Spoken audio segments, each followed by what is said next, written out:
Hey everyone, welcome to the program WRSA Radio. I am your host, Grenadier One. As always, I hope you are having a good week. It's been a busy one for me with all of the new house things and stuff going on at my real job. You know, gotta actually make money and pay for stuff. Unfortunately, the house stuff does not really let up for the weekend. But this weekend, being Easter, we'll be taking a bit of a break, taking it a little bit easy, just doing a few things tomorrow and nothing on Sunday, so we can spend time with the families and enjoy the holiday. I hope you guys get the opportunity to spend some time with your families this weekend. And for some of us, that can be an adventure and a source of hilarious liberal moments or arguments. I know I'm the crazy uncle that my nieces and nephews don't want to talk to, so I try to play that up and have a good time. So I'm actually looking forward to it. I'm sure some of my nieces are cringing, but it is what it is. So that's family, right? It was kind of tough to figure out what I wanted to talk about today. We've had a few things going on that I find interesting, and even though the Russians lost a capital ship yesterday in the Black Sea to an apparent Ukrainian missile attack, I don't really want to focus any time on the war this week, as I think we've been going through that a lot on the last few episodes. So let's hit a few other topics and something at the end of the show that will be a little more on the esoteric side of things, because I haven't done that in a little while. So and it kind of fits with the theme of the show, which is transformations, I guess, today. But anyway, first off, let me ask, how long are they going to continue to pretend that Biden has his faculties about him? I just don't know how much longer that this is going to go on. Maybe the laptop thing will finally take hold and we can be done with this. But yesterday he gives a speech at a college and he insisted to a dean that he was a professor from Penn State. And this was during some discussion about, some plan of Biden's funneling money to historic black colleges and universities. Biden apparently felt that this plan he had would largely benefit those schools, and the dean was kind of pointing out that, well, it would really benefit all schools. It wasn't just going to be the HBCUs, but whatever. And this kind of annoyed the potato in chief, and so he kind of lashed out at him a little bit, or her actually. And later on, while he's giving that speech to the students at the university, he again mentions that he was a professor for 4 years at Penn.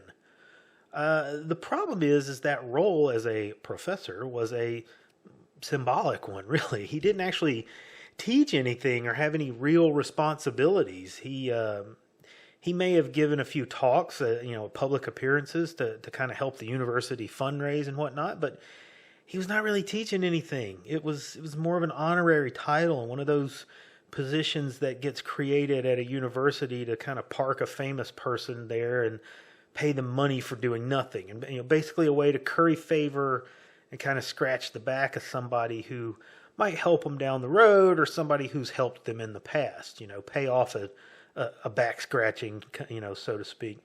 The position was called the Benjamin Franklin Presidential Practice Professor. And it's not clear if the practice part was supposed to be practicing to be president, or if it was for someone who had practice as the president, which is kind of humorous because at the time Biden had not been president. He'd only been vice president, which is why I guess they named it after Ben Franklin, who was never president either. So I just find that whole thing, really humorous there. But at any rate, the event became even more bizarre at the end of the speech because Biden turns at the podium and he puts his hand out into empty air and shakes an imaginary hand. And then he mumbles something to no one in particular and looks around and wanders off the stage. This is very quickly passing the point of elder abuse. Now, I can't stand this man at all. I could go on for many, many minutes about how much I can't stand him and how much I wish nothing but ill upon he and all his kin. But that being said, this is demeaning, not only to the office of the president, but also to the American people. This kind of behavior and conduct of his family and the people who, we all know who are really making the decisions. This kind of behavior is disgusting. It's unethical, and it's flat out evil. To trot this man out like this, and Lord only knows what medications they're injecting him with to keep him partially cogent during these appearances. This is just horrible. I think it's time that we shift the messaging that we've been using for the last month. I think people have been kind of joking about him being, not all there, but we need to really drive home that idea. This man is not just in decline, he's well past decline. He's now in the mentally deficient category and needs to be removed from office. He needs to be spending his time with assisted living and retiring in Florida or something like that. Push this every time that you can. Every opportunity that you get to post a comment on a mainstream news site or some social media site, every conversation that you have with, hey, like those liberal family members that you might see this weekend, push the idea that this man is gone, and the 25th Amendment needs to be invoked to remove him from his position.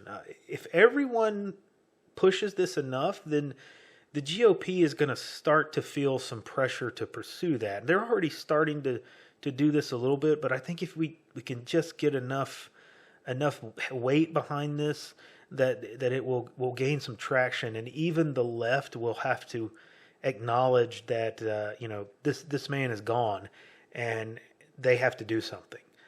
I think we're already seeing some cracks of that and a little bit of light coming through. And I know that we're going to get Kamala, and it's not, but that serves our purpose too. So just keep that in mind.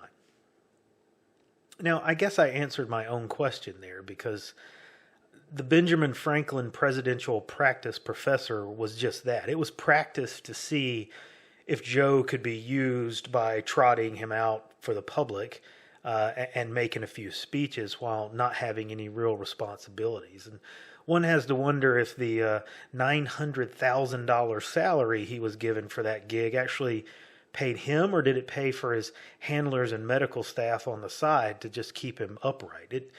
It literally was practicing for him to be a fake president, which says so much about this society. But anyway, so the other big thing this week that is making some buzz is Elon Musk launching a bid to take over Twitter. Musk, who purchased like 9% of Twitter's stock, was invited by Twitter's board of directors to be on the board. Well, after some thought and considerations by Musk, he rejected that idea. And that was a little puzzling, but after a bit of some digging, it becomes clear why that happened and why he did what he did. Twitter board members are limited to owning no more than, I think it's 14% of the shares in Twitter.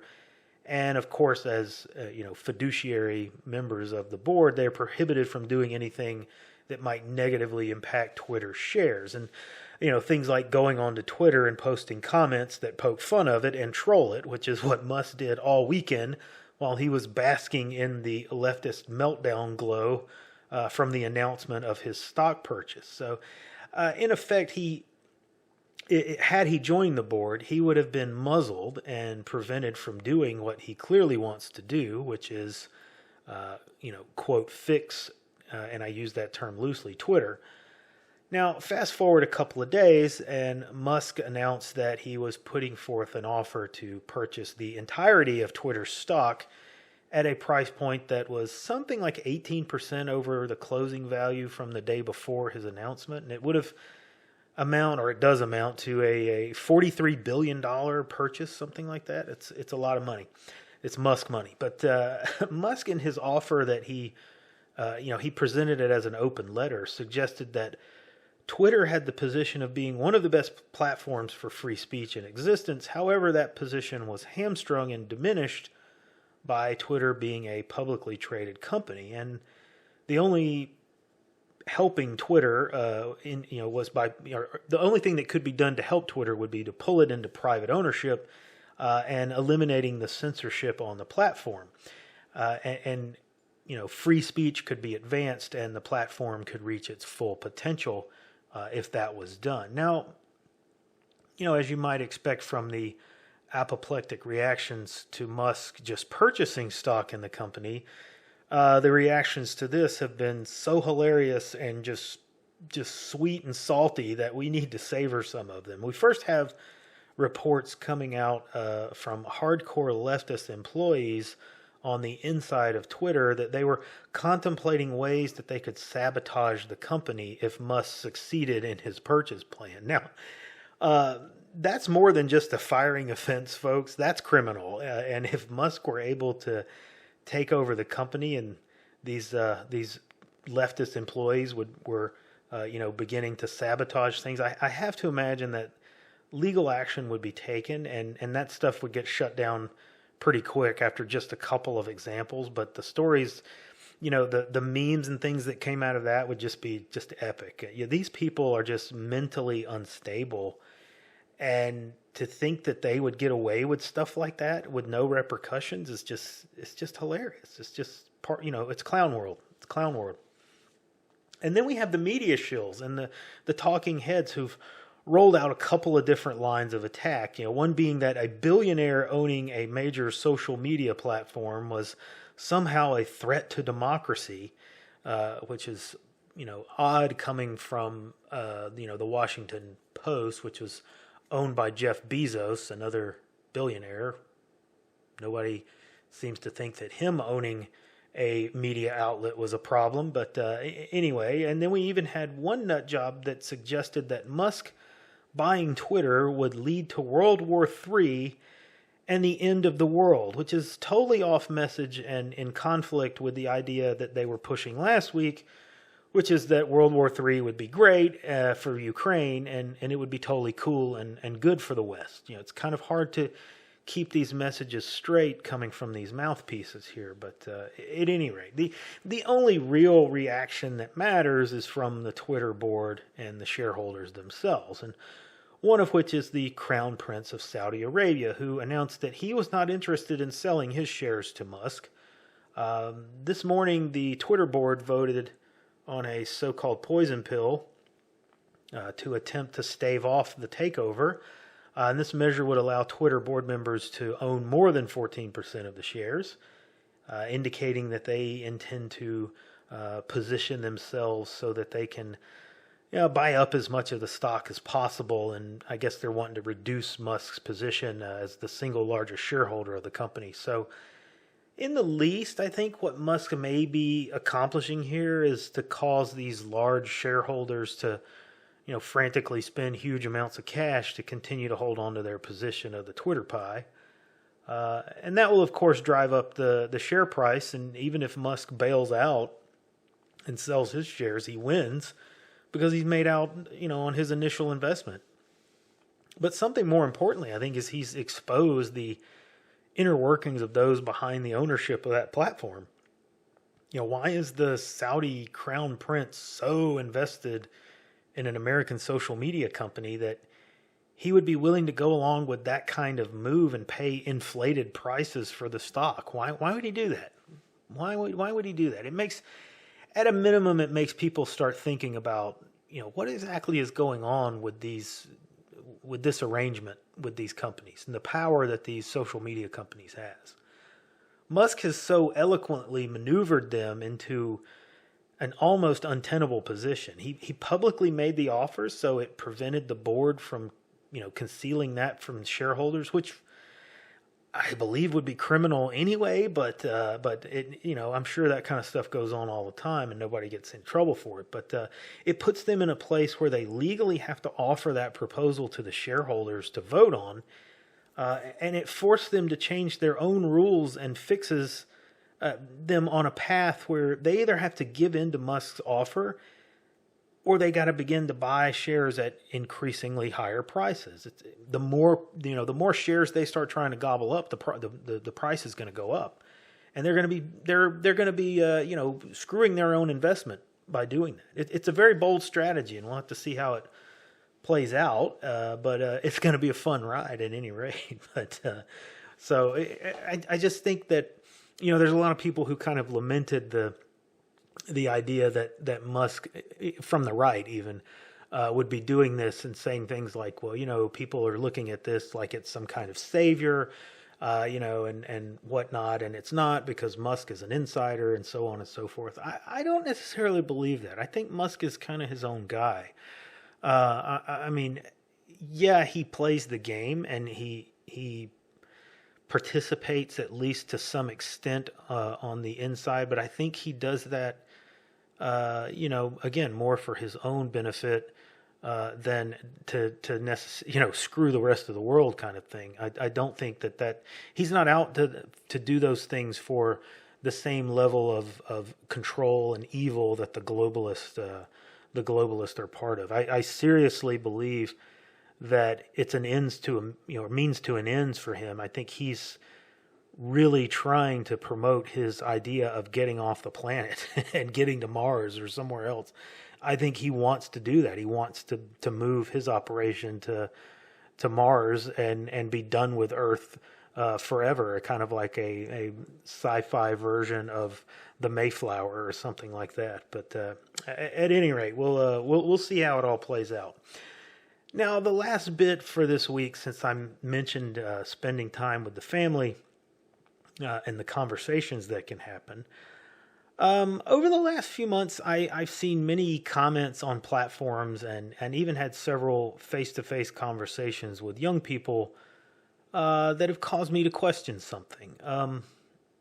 I've been reading another book by Joseph Farrell called The Philosopher's Stone, and it's about alchemy and the research into exotic matter. Fascinating book, by the way, but at any rate, it brings up some fundamental aspects of alchemy. Alchemy, if you do not know, is commonly known as a medieval science that dealt with and was concerned with the transformation of base metals into gold. As with all things esoteric, it was far much more than that, but it was also a metaphor for the transformation of the person themselves, the alchemist, from a base or animal nature into a better and more pure form. It was kind of like a scientific self-help, and eventually alchemy transformed into chemistry as time progressed. So it's a legitimate science there, but at its core, it's about transformation and refinement. And the process of that refinement was through fire and pressure. It was only through this heat and stress that impurities are stripped away and transformation is possible. So I thought on the weekend where we observed the transformation of one man 2,000 years ago into a more refined and pure spirit, that we should look at how this alchemy applies to us today. So, as I mentioned, I've seen comments and had conversations with young people over the last few months, and it's led me to the conclusion that we have failed to prepare them for the human condition. Far too many of these young people believe that life is to be without struggle, and that when they reach adulthood, they should arrive to total success and be able to instantly reap the rewards of a lifetime of work and achievement. And I see it time and time again that they speak about having to face such hardships and the inability to live and have what society tells them they should have. And in some ways that they're right about that, but really this is false on so many levels. And I'm not going to use the generational terms that get thrown around too easily here. I'm just going to stick with young people and older people. And I count myself as an older person, by the way. But let me address the young people first. Nothing worth having comes for free and without struggle. And you will appreciate it far more when you work hard for it, and through that personal alchemy of heat and pressure, you will come out of the other side with not only the knowledge, but the wisdom that the struggle gives you. And I recognize that older people have not always done the right thing, and in many ways are feeling the effects of the globalist and globalism the most because your money buys less and less. I get that. The thing is, however, that you're not in a vacuum, and you're not the only ones to ever have to struggle and face stress and pressure to achieve. You're just the latest generation in a long line of human history to be faced with the problems of contemporary life. I have to imagine that the kids of the first humans who built a hut for shelter were complaining why they had to gather materials when their grandparents just had a cave handed to them. And you're not the only ones that their money is buying less and less. We're all facing that together. But it's not all your fault, so don't take my criticism too harshly. I will close with words for us older folks. This weekend, you will spend time with your families, and I want you to look around at those youngsters and take some time to give them some words of wisdom. And don't make them condescending or bitter sounding. It's not the time for that. Give them some positive words, even if you're the most cynical and jaded about the future as ever, put that aside and give them something that gives them some hope. Tell them something that is good about them and their generation. Now, I can't give you the specifics here, as you have to know your people, but just make it good, just make it positive. We have failed to prepare the larger part of our youth for what they are facing, and it's on us to fix that as soon as we can. And time's running out, But you can start with just a few words, but what you may want to do is try to lead that into you teaching them some skill that they do not have that will help them in the short term. Something that they can benefit from will go much further than telling them how their generation screwed up something that you had better than they do. Let me know what you think, because that's all the time I got today. Like and subscribe, and come see us over on Gab and the Mothership. Have a good Easter, and I'll see you on the next episode.